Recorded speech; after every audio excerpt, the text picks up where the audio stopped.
Hello and welcome to Arcade Couch, the best place to chill with friends and get your game goes each and every Monday. My name's John Blight. Joining me on the couch this week, Ashley Hobley.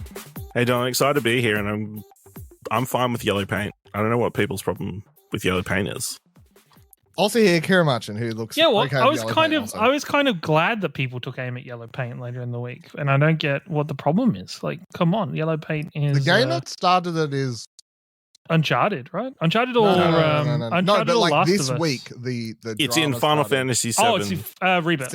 Rebirth. Yeah. Gotcha. Yeah. It was in the demo, and then I'm pretty sure the guy tweeted out as a joke, yellow paint virus hits Final Fantasy VII Remake or Rebirth. But yes, apparently a lot of people don't like the yellow paint. Very weird. To sometimes, you go to sleep, you wake up, you check Twitter, and everyone's like just going on. I'm upset about this one thing that's and you're like, inconsequential. what has happened in the hours since I went to sleep? You know what I mean? Like Jesus Christ. Anyway, yeah, yellow paint in video games is fine. Who cares? Yellow paint's there because gamers are dumb. Yeah, I mean that is actually the answer.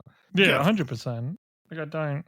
I think somebody tweeted out they spent like 10 hours in Kingdom Hearts, like trying to walk around, trying to find where to go next up to Sora's treehouse. They just couldn't find it because there was no yellow paint. If yellow paint was there, they would have been fine. So yeah, bad game design, really. God, that first. Island in Kingdom yellow Hearts paint is a 1. crutch. I guess you could consider it, but I don't think it's like it is just part of gaming lore. Like it's pushing X to jump. Like what does a red barrel do? Yeah. Yeah. You're gonna complain about there being red barrels in games? Life. Like it's fucking like why haven't gamers gone out there and complained about the fact that villains in games are consistently randomly leaving red barrels of fucking explosive matter?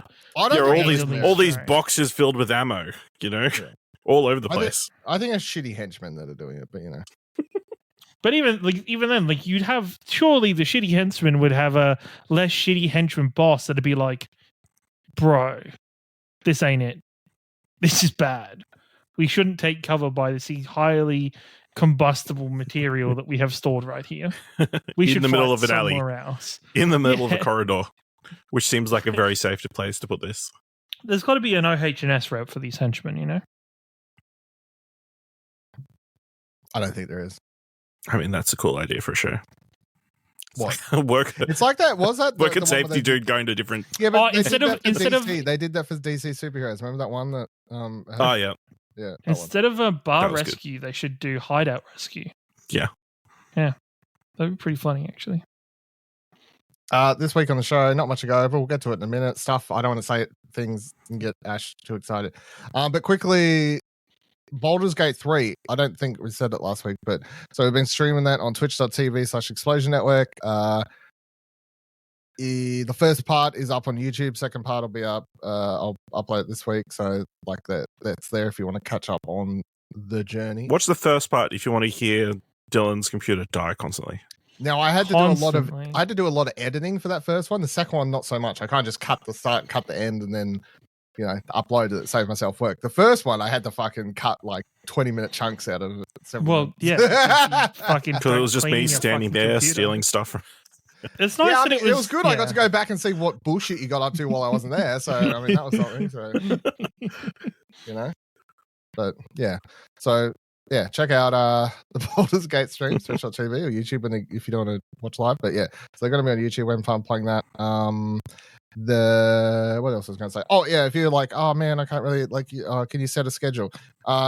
No, not quite now. But not yet. I would say I'm going to put up a thing. I don't know where I'm going to hide it, but just ask me if I haven't figured out where to get it yet. Because I went on Twitch, right, and before we streamed last week, I put in a couple days earlier that we were doing it on the weekend to the Twitch schedule thing, and then it has a button that's like click to add your Google Calendar, and it wasn't working. And I Google Twitch calendar not working, and there's threads of people on Reddit going, yeah, it's working, it doesn't work, it's broken, it's been broken for months, they won't fix it. Anyway, I fixed it, so I've got it working on mine. It's just you fixed it for everybody or just for us? No, I fixed it for everybody, because I figured out that the code, the link that it creates when it like goes to put it out is fucked. And like if you just delete part of it and then I fixed it. Anyway, I'm a god.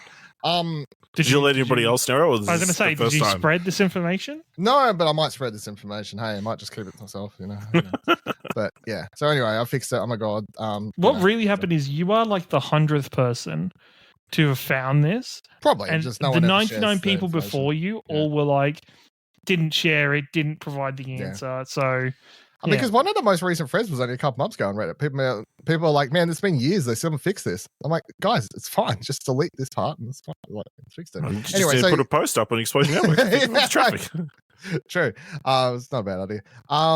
But yeah, so that's up there. So then if I share that, I'll do the article, I'll share ours. And then if you subscribe to that on your Google Calendar, if you use Google Calendar, which most people do. I mean, I have an iPhone and I still use Google Calendar. So subscribe to the Twitch calendar via that, and then you'll know if we add something to the Twitch schedule, it'll show up. So that would be my hot tip for everyone there. Or just tweet at Viva Liddell every day asking if we're going to stream or not. Yeah, if you want. I mean, I might just reply no, like really just abruptly. Just no. I'm not trying to sound mean, but no. Currently, no. Let's start with the first news story. Press Start writes, Microsoft will be sharing its vision for the future of Xbox next week, which is this week, which may be this week, but who knows? They haven't got a date. Anyway, the article, Kieran writes, hot off the back of the still growing rumors that Xbox is planning to bring some of its catalog of exclusive games to competing platforms, head of Xbox, Phil Spencer, has revealed that a quote-unquote business update event is scheduled for next week, where the company will be sharing details on what's next in the brand's future.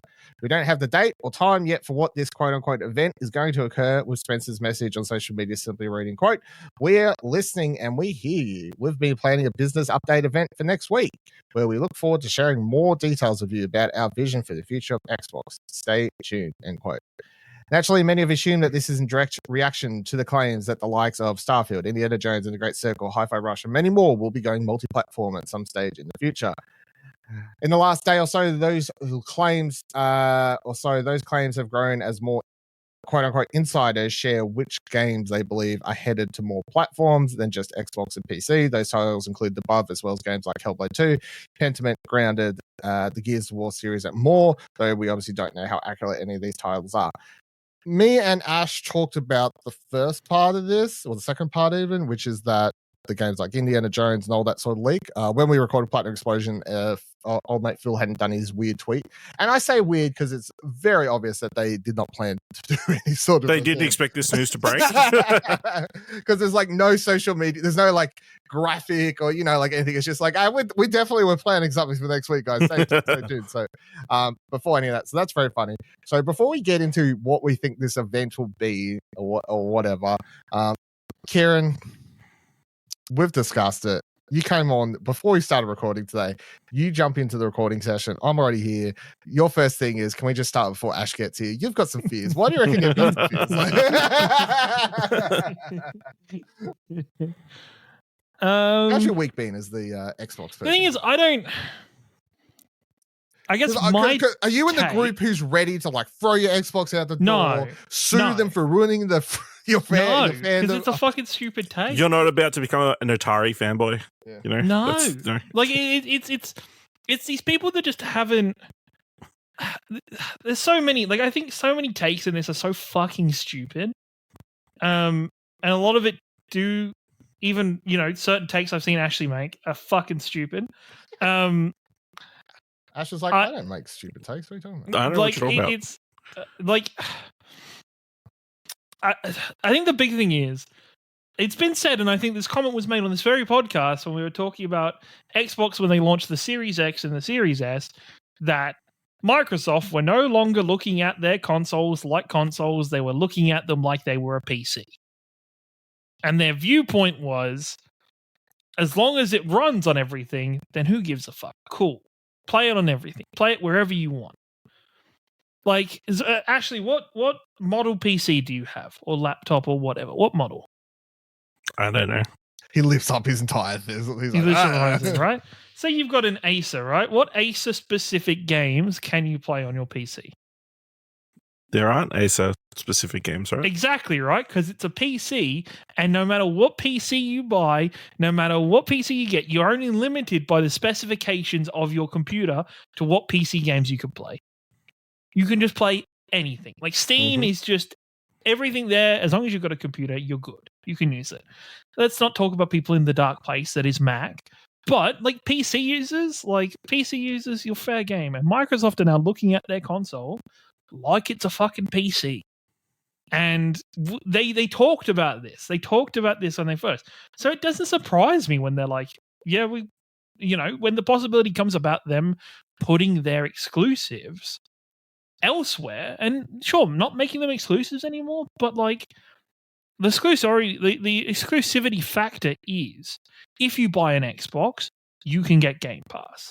I'd be a bit more questionable if they were like, we're going to put Game Pass on Switch and we're going to put it on PlayStation. That's fucking dumb. Like that, I'd be like, if you're going to put it on other consoles, because look at them, they're going to be like, okay, you can come to Xbox, buy Game Pass, and that's all you need to get any of our first-party games, and you'll always have it. I mean, we were talking about Game Pass coming to Switch, like we were at one point, yeah. And now that I've thought about it in this context, I think this is much better. Where you're going, okay, you're not going to play it on our console, you're not going to play it with us. That's fine, but you're going to have to pay full price for it. You're going to have to pay what Xbox users aren't paying to be able to play it on your console. And that's fucking, like, to me, I don't see, like, there was all these tweets from PlayStation fanboys laughing at Xbox, and I'm like, motherfuckers, isn't this what you guys wanted? When Indiana Jones was announced as potentially a Microsoft exclusive, everybody was fucking losing their minds about it. And now you could potentially get it on your console. It's the same with the Bethesda purchase. You know, sure, Xbox fanboys did it to us. Like, Xbox fanboys did it. We're like, haha, we've got it. We're going to be exclusive. Whatever. I get that. I don't agree with that side of like consoles. I don't know if you went haha, but I don't think I was ever like, it's amusing or anything. I was happy that it's exclusive, but I guess in this landscape, we've already seen today, like this week, Helldivers 2 is a much bigger property than it would have been, thanks to the fact that it launched on Steam alongside launching on PlayStation. Like, there is positives overall to releasing your games and your content across the board. Like, sure, it affects console hardware purchasing because you no longer like you no longer have a specific reason why it's like you have to buy an Xbox if you want to play this. Like we have with PlayStation, you have to buy a PlayStation if you want to play God of War, if you want to play Uncharted. You know, it's getting better now that PC's coming about, but you know, Sony tends to be 6 to 12 months after a launch, sometimes longer, you know, in case of Bloodborne and stuff, which people have been begging for a long period of time, to play it elsewhere away from their consoles. And I just think, sure, as an Xbox supporter, Microsoft supporter, sure, you're taking this whole console wars thing out of the system a little bit. You're taking no longer this competition. But overall, it should be a positive, right? Like, you know, PlayStation and Sony fans were worried that they weren't going to play Elder Scrolls on their console. If this is the case and Microsoft is opening up to it, you no longer should have that worry, right? Like, you should no longer have that worry. You should no longer be stressing over having to buy another console because you've just got your PlayStation and you can just buy it and play everything. Like, it's sure, you'd have to pay full price for the games and you're not going to get it on Game Pass, but it still leaves that opportunity there. It still gives players the opportunity to play where you want. And that's been Microsoft's messaging for fucking ages, right? Like, play where you want to play. And at for a period of time, so far, that has, of course, been focused on Xbox Series X, Xbox Series S, cloud gaming, PC gaming. Like, it's just opening up that branding to incorporate PlayStation and Nintendo Switch. And I think it sucks once again.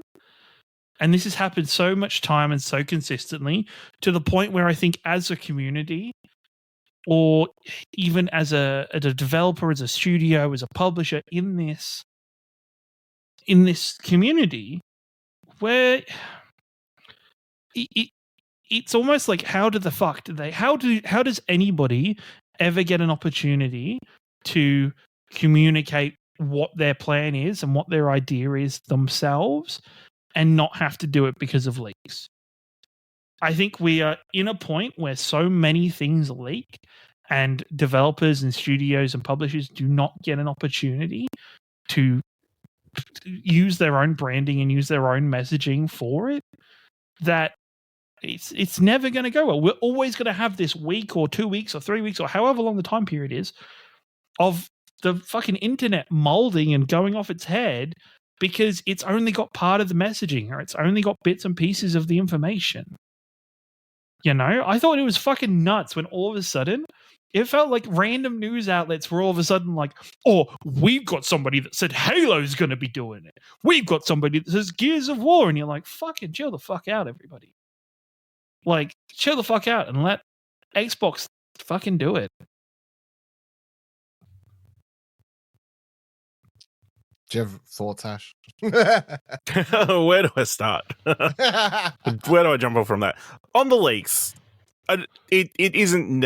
I don't know. I wouldn't classify it as a leak because it is sources within Microsoft or Xbox talking to outlets for whatever their reasons are, you know. That's still classified as a leak, right? I don't know. I guess. I mean, on a technical scale, but within like in the, it's a morally better. Like this, like if like games is obviously a newer medium, but like stuff like insiders leaking stuff about movies. It's not like they stole the information. Yeah, is a common, unfortunately, but common but accepted thing. Yeah. Yeah. As I've said over on Platinum Explosion, it's a good financial move. You know, you've got all these gamers who don't have an Xbox that you're going to be able to sell these games to that will now buy these games. You know, infinite growth in the third-party market, I guess. Well, I guess they've always had Minecraft, so technically that's been a third-party game. Yes, it's funny as a PlayStation person seeing Xbox just kind of give up the exclusive game. But they've always been on the they have been since the 360 on the losing side of the console war. And this is kind of them just conceding that they're not really interested in playing the console war game anymore. Like selling Xbox X Series X's and S's isn't their priority. It's getting subscribers to Game Pass and selling their games. And the more people who actually play their games are more likely to go and buy an Xbox X or X and get Game Pass or get it on their PC, you know? Because from a value proposition, it is still the best deal, even though they must be scraping for money now because they need to start selling their games to PlayStation and Switch owners. They need that extra money to justify the running of Game Pass going forward. But also, do we really expect gamers to wait until these games come to PlayStation? What percentage of people are actually going to wait? Some people don't have to wait. The gaming community has the biggest amount of FOMO. The most want to play the game as soon as possible. How many people bought the collector's edition or whatever of Suicide Squad so they can play it 3 days early? It's like, I don't think the numbers for on PlayStation or Switch are going to be super impressive. But you know, once you take the genie out of the bottle, you can't put it back in. Like they have to, like I think I think it'll be maybe at the beginning, but as time goes on, depending on how long the wait is as well. Right. What do you think is right? Say if there is however X amount of people that have only ever bought one console, do you think more of those people bought just a PlayStation or just an Xbox? What country? Like I'm talking just everybody, but everywhere but America, it's PlayStation. Yeah. Like I just think it's as a generalization, right? As I guess the whole world looking at it from a global scale, I think you would say that's PlayStation. Yeah. So if PlayStation have the market share of that, sure, these games some of these games aren't ever going to be good enough or large enough to specifically sell a console for somebody to be like, fuck, I want to play that game. I'm going to go buy a console for it. But if that game turns up on their console already and they just have to pay the $80, $90, $100, they'll do it. Like it's easier for them. It's streamlining it for them.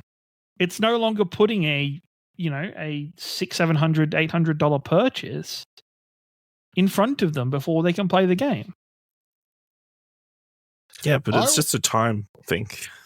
But how do we know what the time is going to be?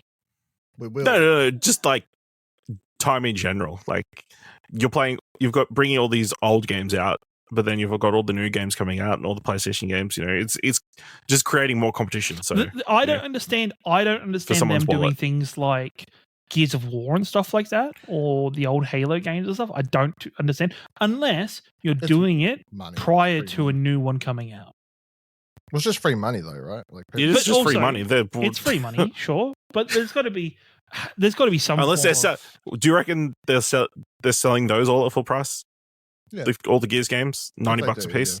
Yeah. No. I think they put them in a collection, trilogy or whatever. Yeah. There'll be a trilogy where you get all three. Is there 5 at this point?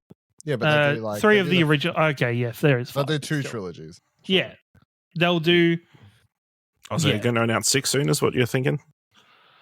I would think they would hold off until they announce the new game to release those on the console. I would do it as like part and parcel of, hey, new ones come in, but today you can go ahead and buy this on your console of choice. Look, I've had a week to think about this, and I've decided I don't care, right? People can have more access to games. Who really gives a fuck? I'm going to ask the hard question. If Halo comes to PlayStation, for example, or Gears or whatever, can I earn trophies? Yeah. Well, you'd assume they just port over the achievements, right? Yeah, exactly.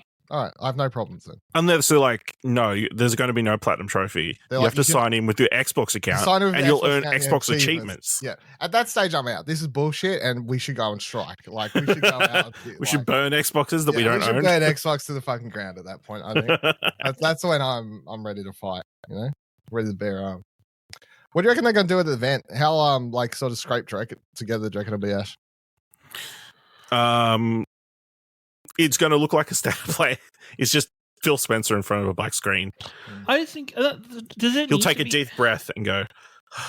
So, it's been a week. It'll be like a YouTube apology video. He'll bring out a ukulele. Yeah.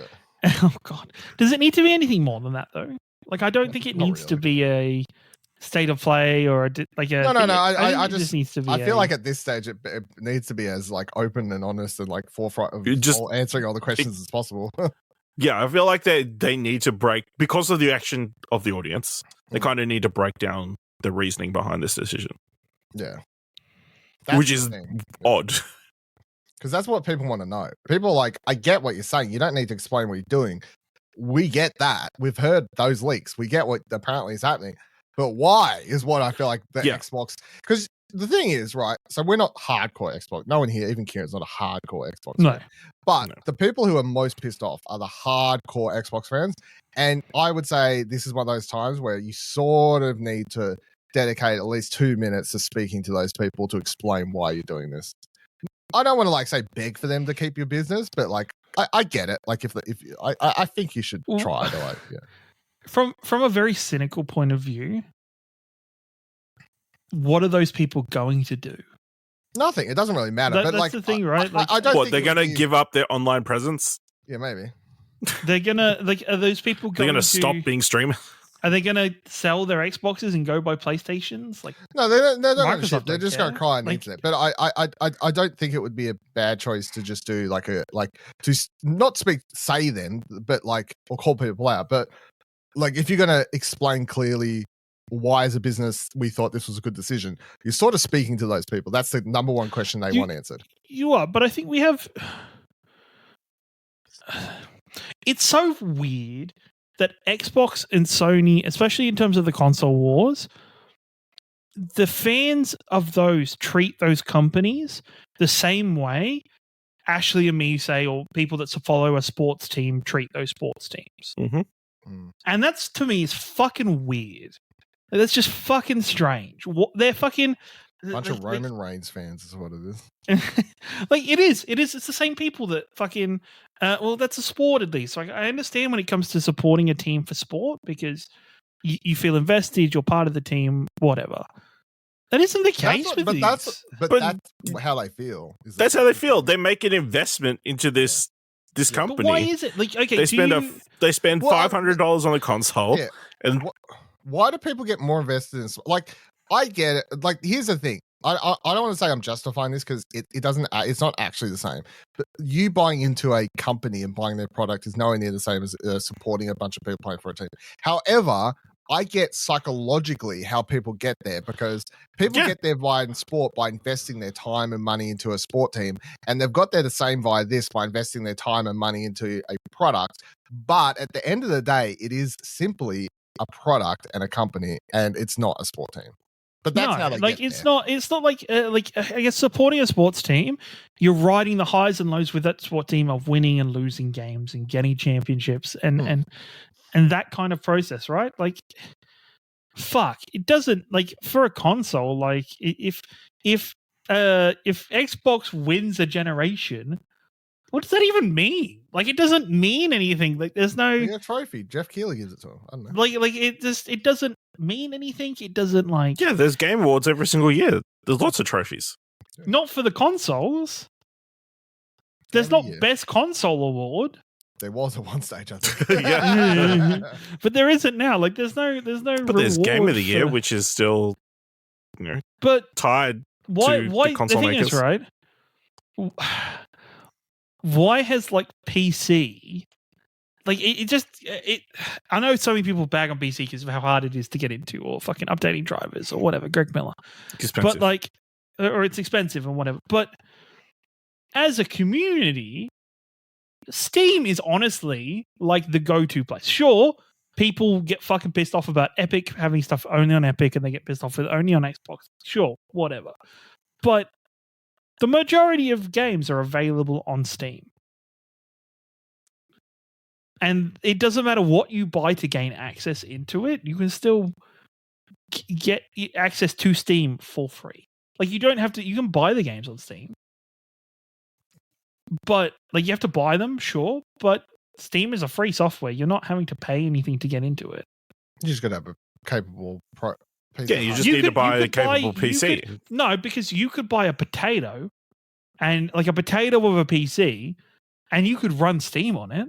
You run Steam on it. You can't run the games by it. You can't run the game, sure, but that is the developers, though. Kieran, I can go down to the store without an Xbox and buy, well, I could buy an Xbox game. I don't have an Xbox to play it. I would own it. But you can't play it. But I couldn't play the game on a potato. No, but, like, at least if you have a potato, it gives you access to fucking buy the thing. And I'm saying I've already got access. It's called the JB Hi-Fi or No, EB but you don't have access because all you're getting is a fucking physical disc you can't do shit with. But I can't do shit with the Steam if I got the potato. Yes, you can, because eventually you can save up and just upgrade your potato. Oh, no, actually, no. Or I can buy the Xbox. Save up buy an Xbox. No, actually, no. All right, let's change it. A potato will run the game on low graphics. No, there's no guarantee. I know. Well, fuck off, no guarantee. Like, there is, playing like, Cyberpunk 2077. I'm going to play it on my potato. But, my PC from 2001. No. But that's not, at least it's not brand specific, right? You're not having to buy a singular brand's thing to be able to play your game. You can go out and buy. I brought a $2.99 Chromebook and it does not play The Witcher 3. This is bullshit. But yeah. I bet you could run Witcher 3 on a $2.99 Chromebook. I bet you can't. You want to bet $2.99? Actually, you know what? You probably could. Cloud gaming. In Australia? That's not running with this economy? I could, 100%, yes. In Tasmania? Oh, my fucking internet, I could. Get good internet, idiots. Like, it's just, sounds like another cost that I need to pay for. Yeah. But I guess it's. I'm not articulating my point very well at all here, but it's fine. Like, it's not you have to pay this individual company money to get a thing to as a barrier for entry into it. You can go and grab whatever PC you want. You can grab whatever PC parts you want. Sure, you have to pick AMD or Intel generally for your CPU and go from there, but still. Yeah. And they happen to be Don't pay brands. one company, just pay multiple companies. But then, no matter what area you're in, people love everything. Just gets turned into sports, right? Yeah, AMD versus Intel. People pick sides. AMD it's versus just how Nvidia, we were. People pick sides. It's in politics, it's in Yep. sports, it's But in brands, it's in phones. It is it's as an everything. It's just ideal. how we act as a culture. I guess You know? as I okay. Mhm. It's It just Angelina makes Jolie zero or Jennifer sense to Aniston, me. you know? Mhm. It just makes no sense to me because then at the same time, if there is also at the same time, shouldn't it be then Microsoft buying up all the studios? Shouldn't that be then celebrated because that's Microsoft winning? It is by Microsoft. By Xbox. It was Yeah. by Okay, that's Xbox fair. fans. All right. Yeah, Yeah. okay. And then, And the then non-Xbox it was fans were like, like, boo. Boo, you suck. Yeah, and Xbox fans were like, we're winning. We've got more players. No, all right. No, that's fair. It's illegal. It's just against these- financial fair play. And And then rules. when Okay. other stuff happens, they're like, Xbox fired nearly 2,000 people. Xbox fans go, sorry, what was that? No, I didn't hear. Anyway, moving on. What? What was that? Oh, yeah, great. One of our players was in a bar fight? No. Yeah, don't fuck, think crazy. that Never heard affects about it. anything. Yeah, it's crazy. What? They said what? Yeah, no, I don't. Okay, for me personally, then I do not understand that culture for companies and stuff like that. I find it fucking stupid. I don't understand it either, but I'm saying I understand from a psychological point that that's how humans are. And this Yes. is just how it works. Yeah. It's dumb, but I get it that that's what humans do. They love to do Yeah. that shit. They like to be part of a bigger thing, you know? Mm. For whatever So. reason. So, yeah. All right. Fucking that was half an hour on that. I guess we'll wait and see what happens this week. Yeah, see what happens this week. When have they actually announced that? Oh, You know, maybe The Rock comes out and they decide they're keeping everything exclusive. Oh. he slaps Phil Spencer. You're not putting them on the PlayStation. We're talking about family like that. It doesn't matter how much money you want. Suck the fucking look off your face. Polygon writes, Disney invests $1.5 billion in Fortnite maker Epic Games. The Walt Disney Company is investing $1.5 billion in Fortnite and Unreal Engine maker Epic Games, the two companies announced Wednesday. Together, they'll build a, quote, an all-new games and entertainment universe that will further expand the reach of beloved Disney stories and experiences, end quote.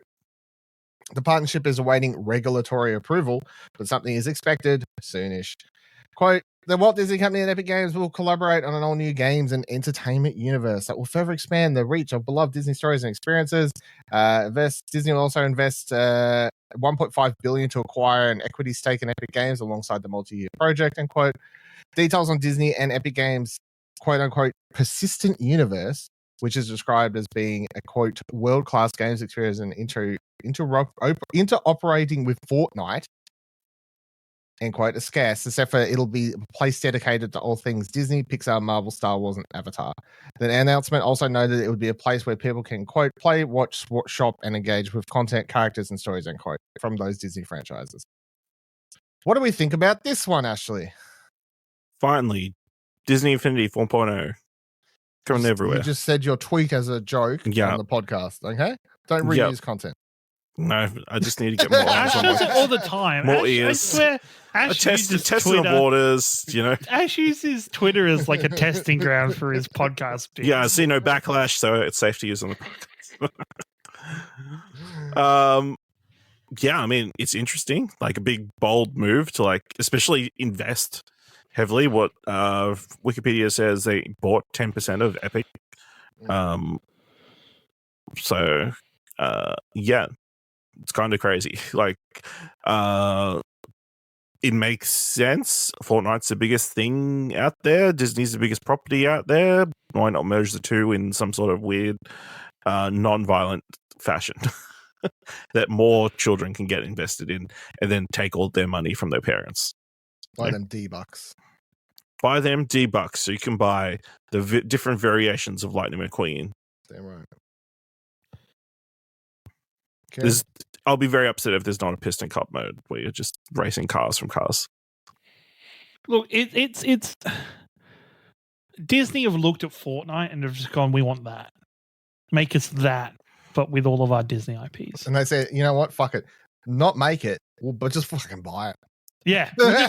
You know what? Yeah. Why would we bother making it? Yeah. I think it's a combination of that and like there has been success around. What's that game? The Dreamlight Valley or whatever, the Dream Kingdom Valley. That's it. Dreamlight Is that Valley. it? Yeah. Like obviously there's been some success there. So they're like, okay, let's also then work with Fortnite and with Epic Games. The people that have probably, at least in the last 20 years of the industry, maybe in general in this industry, have done the best job of commercializing their product. Of IPs, yeah. Yeah, of IPs, of like making big IPs from various different like genres and different places in the world come together in their one thing. You know? Fucking, you could drop in at fucking Tomato Town as Master Chief and Kratos side by side, high-fiving, and you go, "What the fuck? How does that happen? Where does that come from?" And you go, "Oh, that's right. Xbox no longer make exclusive games." But I mean, to be fair, PlayStation broke the exclusivity first with the MLB games, so that's fair. That is, you know what? Good on you, PlayStation. There you go. But yeah, I just think Disney have seen dollar signs and the same way. I don't think it lasts as long as, I think it has the same similar lifespan to Disney Infinity. Like I don't think it's going to have the longevity of Fortnite. And it very much depends on what it is, how much upkeep it's going to have, how regularly new content's going to be, you know, what actually is it? I've seen people theorizing it's going to be different worlds set in each of the different IPs that they've got. There's going to be an ESPN world in which you can play different sports or bullshit like that, which I think is a crazy notion. But yeah, I mean, you know, Disney Infinity did solid, but it had always had that barrier of entry of you need to buy all these toys or figurines. If it's just going to be Fortnite and it's there, and you maybe have to drop however much D-bucks to buy some stuff, you know? It's like I was reminded the other day that Lego Dimensions game existed. I was like, holy fuck. I mean, Fortnite already has a Lego mode. They do now. Yeah. You know, all they they could just go out and like, all they need to do is find their code for when they had the Avengers tie-in with the Thanos thing, or when they had all the Spider-Man in Fortnite, you know? Just redo that again. There we go. Done. Stick a Disney label on it. Let the money roll in. What do we actually think it's going to be, though? Like, is it just like Fortnite, but it's going to be a sandbox? I don't think it'll have like the competitive elements for Fortnite's, but it's just going to be a map. I reckon it's just a map like the Fortnite Island that is going to have different possibilities. Like it's like the Disney Infinity mode, right? Where you could just go and fuck around and do whatever you want, and like there'll be little quests and storylines for you to play through in the world and different events, and Eminem will show up randomly. Eminem will show up. Yeah, it's going to be Kingdom Hearts when you beat the story. Yes, Kingdom Hearts will never exist in the same fashion ever again because of this.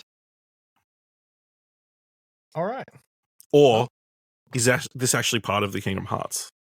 Kingdom Hearts 4 that was teased at the end of Kingdom Hearts 3. Same art style, you know? Not against it. All right. Moving on. A couple of shout outs of things that published this week. So I got a preview up for Penny's Big Breakaway. This is a deep throwback sort of game. It's from a bunch of the people that made Sonic CD and stuff like that. Australian dude from that company. Christian Whitehead, most famous for basically pushing Sega into letting him do a remake of Sonic CD back in the day. He used to he actually had a funny interview on Good Game back in the day. Like season 1 or 2. It's deep, like it's like very basic, but it's about speed. It's you can slow it down and play it at your own pace if you want, but it's very much a game that's like just play through the levels as fast as fuck. You play as this character, Penny. She's got a yo-yo. You can flick the yo-yo around with the right analog stick, which is how it's designed to be played. You can use a trigger if you want, but that's like alternate control system. But everything is yo-yo. So double flick it. She'll like throw the yo-yo forward and you dash forward. The yo-yo can grab onto guardrails and grind down those. The yo-yo can grab onto things that you spin on poles. The yo-yo can spin around in a circle and make you spin like fucking Crash Bandicoot. The yo-yo does everything. The yo-yo is a lot. I feel like Ash wants to make a funny comment. I mean, Dylan, for all the young people listening, what's a yo-yo? I mean, the fact that you're... Hold on. Is that something you believe? Like people don't know what yo-yos are? I reckon maybe some people have missed it when it comes back into fashion. So there's a chance that they might not know what a yo-yo is.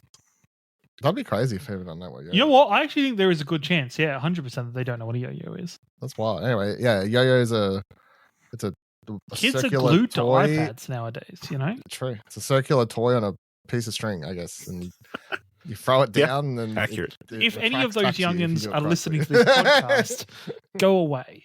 Come back once you're older and you know what a yo-yo is. Yeah, so a bit weird. It's pretty fun. It's definitely got a target. I feel like the audience is either going to be kids or people who are looking for this sort of throwback game. It's not going to hit. This isn't like something setting out to appease to the larger Mario sort of fan base or even Sonic or whatever. It's like it knows its audience, and then kids I think could appreciate the simplistic nature of it and everything. If you don't want to race through it, although the thing is, this is one of those games where it's sort of one of my complaints is it has a timer no matter what. And there are like optional side questies, sort of like, and so by side quests, I mean you'll stop next to a character and they'll be like, I've lost 3 insert random objects, and then you can look for them during the level to like complete that and whatever. And there's some secrets to find and shit like that if you want. But the game just feels so heavily built around like just fucking blast through it. And there's a timer constantly running at the top of the screen that just makes you feel like you should be going faster. And when you slow down to look for things, you're like, but there's a fucking timer. Like, you unlock a time attack mode after you beat a level. But the story mode, I feel like, should just not have the time right because it's sort of antithetical. But there's at the end of the first world, there was no boss. I was like, I wonder how this game will do bosses. But at least from what I've played, they didn't do a boss. The first world ends with this, like, for example, this massive thing of penguins, because this game has penguins as enemies. How dare it? Penguins are not bad people. But they're like combined into this massive rolling ball. And I think it's like the best example of this game looks old, like from a general design point of view. Like it's very beautiful colors and art direction or whatever else, but like aesthetically and like the gameplay design, it feels and looks old because that's what it's trying to be. But when you've got like all these like hundreds of penguins combining into an object and rolling at you and stuff, that's when you could be like, well, no, this is like definitely a new game, because the amount of like objects coming into contact on screen and stuff that wouldn't be able to run. That's more of modern technology. So I enjoyed it, but yeah, I would suggest like checking out a video if you think it could be viewed. And then just other 2 shoutouts. Jacob put up 2 more reviews for JSAUX content this week. Wireless speaker review, if you want to read that one. He gave it a 9 out of 10. He said it's really cool. It's got a part on the top where you can like sit your phone or your tablet. I thought was pretty cool. I'm like, that's pretty nifty for like a desk speaker. I thought handy, like a MagSafe sort of thing on it as well. So pretty cool. And then a review for a travel stand as well. So that like locks into multiple places and whatever else. JSAUX do fucking everything is what I'm discovering. So check out the reviews for both of those up on the website or the show notes as well.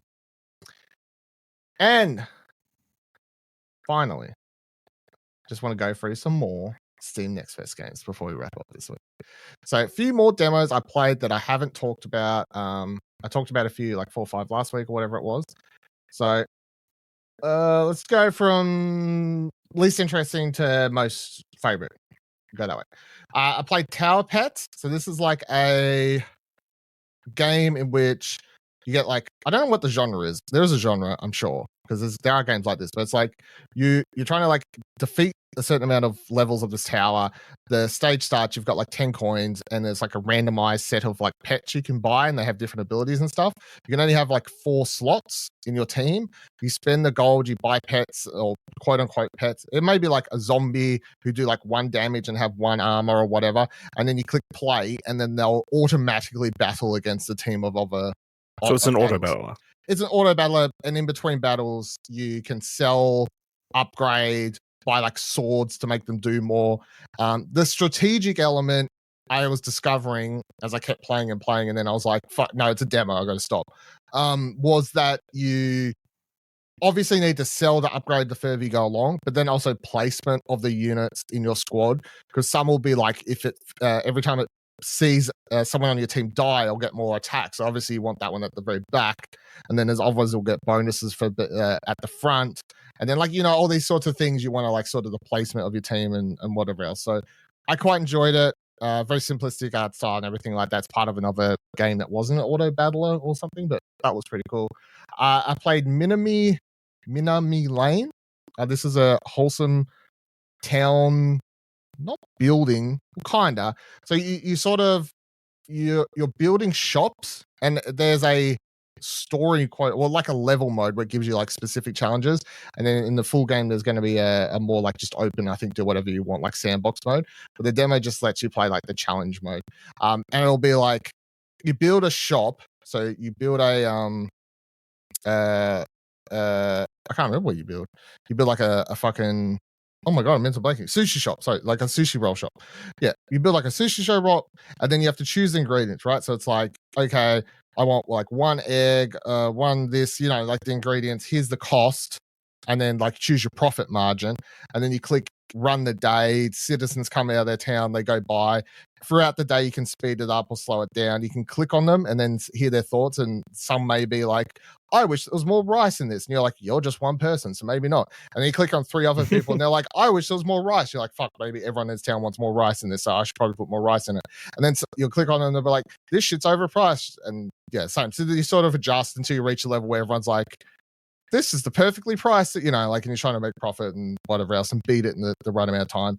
You can then add more houses to get more people. More people means more money, but more people means you also need to buy things like gardens to keep them happy, or else it's just a bunch of shops, and then you're clicking on them and they're just complaining about how it's too many shops and whatever else. Each day there's like a little secret tanuki to find hidden around the level as shit plays out, so that's pretty cute.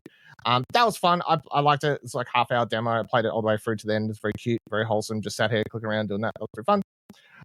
Then the Pacific Drive demo, pretty lengthy demo for this game that showed up at a lot of PlayStation State of Plays over the last 12 months. Probably one of the more featured games, I'd say, in the last 12 months of State of Plays. Well, they've barely featured anything, so I mean. That's true. Good point. But Pacific Drive is like, it is a car. Oh, it's a hard game to explain. It's a car survival game, right? It's got very specific lore about like the 50s or 60s where this major event happens in America, and they like wall off this section of the city because like some weird shit happened in there that no one understands. They're like, fuck it, we're just going to wall it off. Anyway, for whatever reason, you're at the start of the game, you like drive in, you get like sucked in, you and your car just get sucked into this warp zone. You get in there, and these people on this radio are basically like, oh my god, we haven't seen anyone for ages. How did you survive? That's wild. And you sort of piece together a car, put it back together, and then slowly it introduces the core concept of the game, which is it's like a roguelike car game, survival game. I don't know. It's very hard to explain. So you jump in your car, you'll go out into the like quote unquote zone, which is where like there's shit trying to kill you, like fucking weird alien creatures that just like grab you with shit and like try and suck your car up, and you're like, fuck off, I hate you. And then there's like other like, I don't know, like shit that could acidy sort of shit. There's a lot of weird shit happening in this game. But you can drive along. You basically want to look for resources to build better shit for your car and for your base. So like one of the earlier things that you do in the demo is you head out into the zone. You need to like build a hammer piece, and to get the hammer you need to like source enough of this certain like crystals and stuff, and then you can get the hammer, and then that lets you go break other stuff. So, and I mean, this is the core thing whenever we talked about the game on Platinum Explosion was like, how often do you get out of the car? You get out of the car quite a bit. Like you'll park the car, you'll run inside some caravans, like grab all the shit out of it. It's a lot. And resource management is literally like, you've got a certain amount of resources on you that you can carry. That's one thing. Then you get back to your car and you've got like storage space in your car, and it does like the Resident Evil thing of like squares, you know, so like some bigger items take up like 4 squares and whatever and have you. So you got to like, you can only carry a certain amount of resources. You'll be able to rebuild your car, like healing it. Your engine will get fucked up.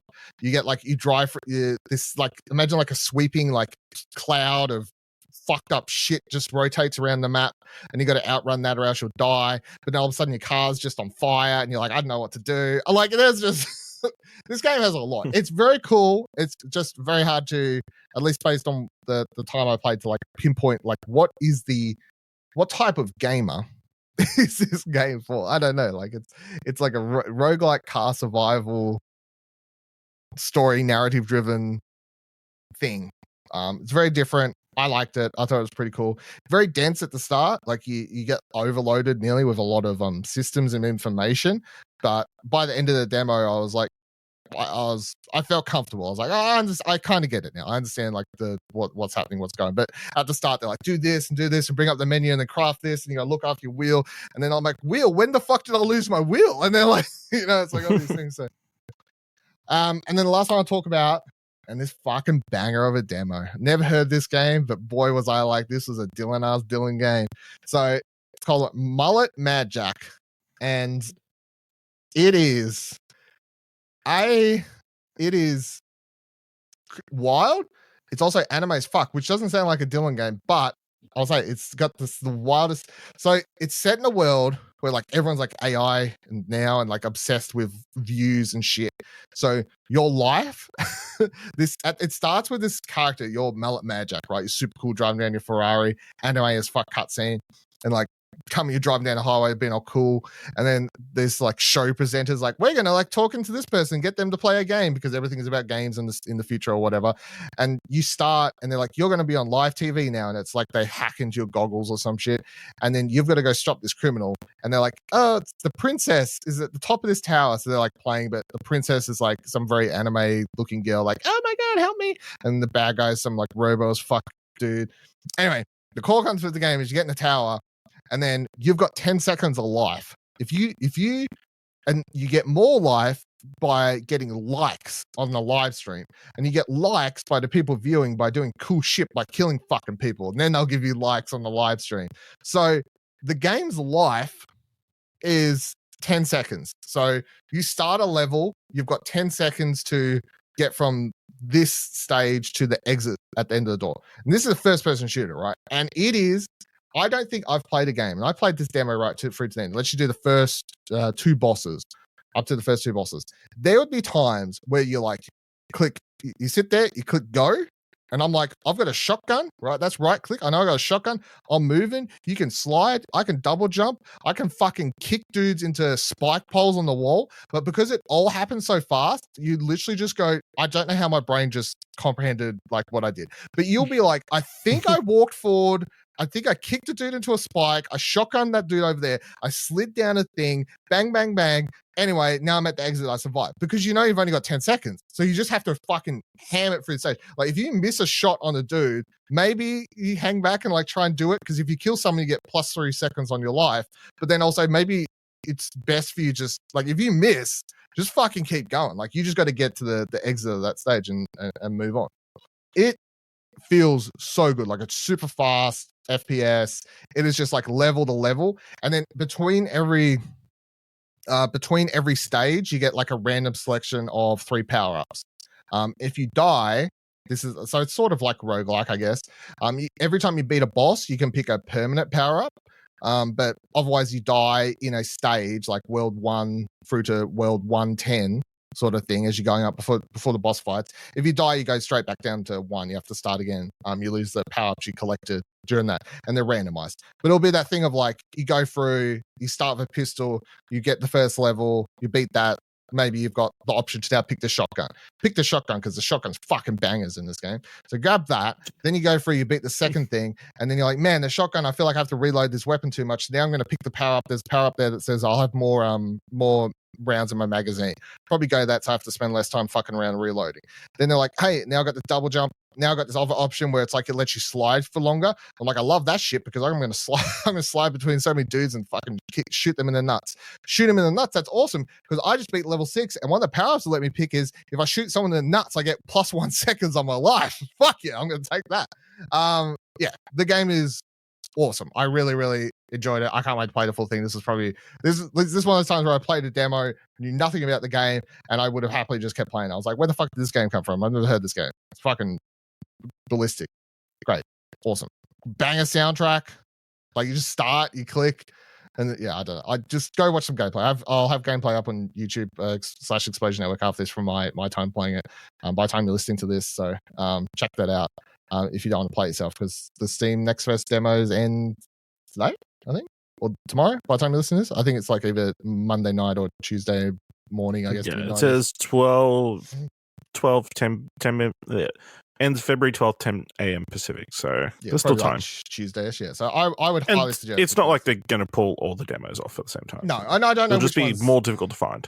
Yeah, so I don't know. They might pull that one. If they don't, I highly suggest playing it. It's good shit. I mean, I've been playing a lot of these for a fair bit of time to these Steam Next Fest demos, and I tweeted out something which just like because there was a moment like where everyone's like tweeting about like Final Fantasy demo, like how awesome. I'm like, it kind of sucks that like that did drop, and there's like all these awesome games that people could be checking out over here on the Steam Next Fest stuff, but them's be the breaks, I guess. I don't know. Sucks. I just quickly shout out too that I've actually played. Oh, you played some? I didn't know if you played some. I played, yes. So I played Rotwood, which is that, yep. Yeah, which is the new game from the people who made Don't Starve and Mark of the Ninja. It's a hack and slash dungeon crawler. It feels like Cult of the Lamb, except without all the culty elements to it. You play like a hunter who's crash landed in the forest with all these friends, and you have to fight through a bunch of dungeons. Cool very cool art style. It plays like the Cult of the Lamb style games. It feels pretty good. Cool designs. Yeah, the art style is probably the thing that kind of sets it apart from those other things. But yeah, that's definitely worth checking out. And then the other one I played and was surprised by how much time I put into it was Backpack Battles. So it's an auto battler where you're versing other people. You go to a store and you like put items into your backpack, and then it just auto battles based on what stuff you fit into your backpack. But then there's also the elements of like, so if you have certain things in your backpack like next to each other, they'll merge during the next battle and become like a more powerful weapon. So there's like a bunch of other recipes and stuff to discover. And then there's like kind of like a lot of the other auto battlers in the genre, it's like choosing which tactic you're going to have. Are you going to put all your effort into trying doing as much spike damage or poison damage or vampire damage or all these different sorts of things, or putting a bunch of stuff into trying to get as lucky as possible. Really interestingly in depth, you're trying to earn as many trophies as you can, or as many wins as you can. What? Oh, sorry. It's trophies, but you've only got like 5 lives, so it's trying to get as many wins as you can off those 5 lives. So yeah, surprisingly addictive. I was about to wrap up off that, but then I just remembered there's one I forgot to write down. I played the full. Do you remember the Deities and Deities from PAX? Yes. Where I was like obsessed with trying to beat that really hard level and couldn't do it. Anyway, so they got a demo right now. So I played that. Fucking awesome.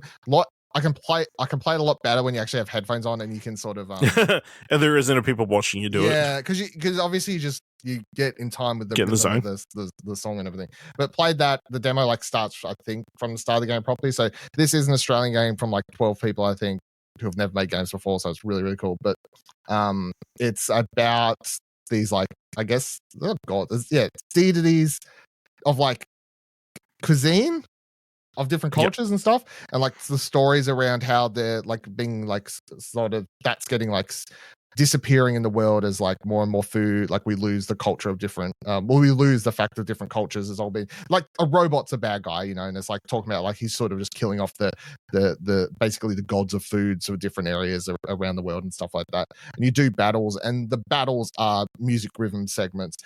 So good. I loved it. I think it was really good. I mean, the story stuff where you're walking around talking to characters, sort of very, very basic. It's fine. But when you're actually getting into playing the songs, I think all the songs which are original and sound like the first level is very Aboriginal inspired music and a cuisine and character and whatever. That like awesome like combination, very well produced songs that just you feel the rhythm, and I mean it's like full on like didgeridoo with like heavy bass and shit like that. I'm like, yeah, that's fucking let's go. This is pretty cool. And it's pretty basic rhythm stuff where it's just your character at the bottom of the screen.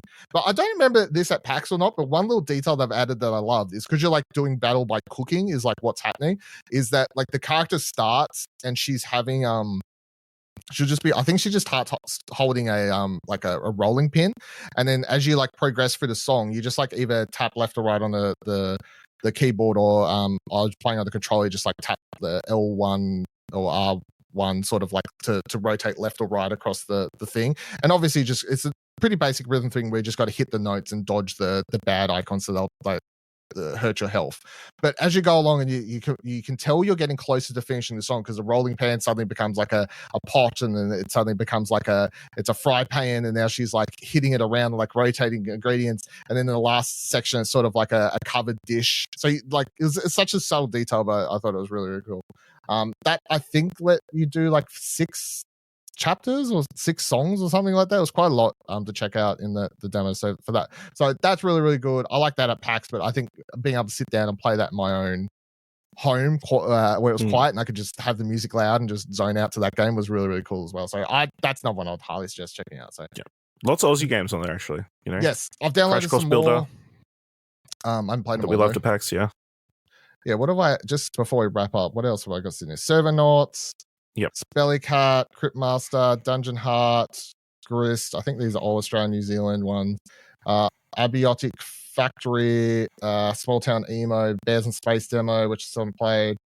Probably some more that I've missed, but they're the ones just sitting in front of me here. So, yeah, lots of cool stuff to check out if you can find the time.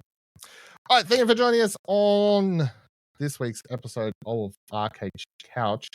Maybe talk about a couple more demos next week. I don't know, 3 weeks of Steam Next Fest demos. I don't know what, honestly, if you're like, man, Dylan, stop talking about this fucking Steam Next Fest. Like, these games are cool. These games are very, very cool. I'm sorry, but they're very, very cool games. I got to fucking like, I'm super excited. Like, I'm playing these games gets me more excited about games and fucking whatever Xbox events coming up. Check all that out. Check out the website, explosionnetwork.com, of course. Follow socials, join the Discord, explosionnetwork.com/Discord, explosionnetwork.com/Twitter takes you to our X page. That makes sense. If you want to support the website and or this podcast, explosionnetwork.com/support takes you to our Ko-fi page. And until next week, same time, same couch. Goodbye. Boy. But it is funny that all the Xbox stuff's on the PlayStation.